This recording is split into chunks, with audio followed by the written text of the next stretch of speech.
ఎట్టకేలకు గురుకులపై రివ్యూ అధికారులతో మంత్రి పొన్నం సమీక్ష. నువ్వేనా విద్యాశాఖ మంత్రి? నువ్వేనా పొన్నం ప్రభాకర్ గారు?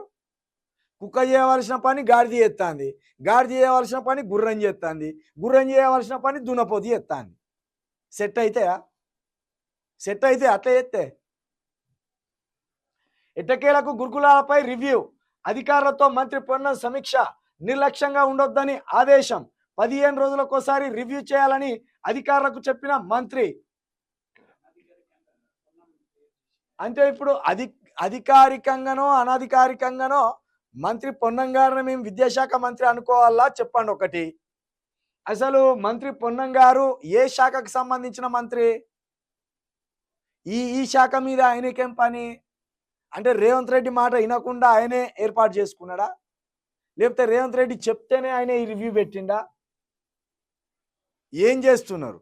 అంటే ఇప్పుడు ఒకవేళ గురుకులాల మీద నింద పొన్నం ప్రభాకర్ గారి మీద పోవాలని చూస్తున్నారా?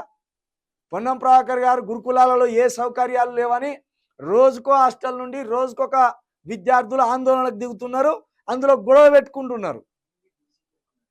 ఓన్లీ బీసీ గురుకులాలకు సంబంధించా ఇది? మరి అన్ని గురుకులాలకు సంబంధించా? బీసీ గురుకులాలపై. ఎందుకంటే మనోడు బీసీ కదా, పొన్నం ప్రభాకర్ గౌడు. మన గౌడులకు ఒక మంత్రి ఉన్నాడు.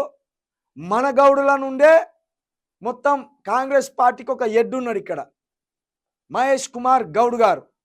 చూడండి, 2 పదవులు పెద్ద పెద్ద పోస్టులే, కానీ వాళ్ళ చేతిలో అధికారం లేదు, వాళ్ళ చేతిలో రూపాయి బిల్ల లేదు. అన్న మీరే కానీ మంత్రులు అంటే ఏమున్నాయరా మన చేతిలో లేదు, గల్లపెట్టి అంతా రేవంత్ రెడ్డి దగ్గర ఉన్నది, సాంశే ఆయన దగ్గరనే ఉన్నది అని చెప్తారు. అయితే ఇప్పుడు మొత్తం బీసీ గురుకులాల మీద పొన్నం ప్రభాకర్ రివ్యూ పెట్టిండ్రు. మరి పొన్నం ప్రభాకర్ గారు పెట్టిన రివ్యూ నెల రోజులల్లో ఎలాంటి సౌకర్యాలు తీసుకొచ్చి పెడతారో చూద్దాం, తర్వాత మాట్లాడదాం.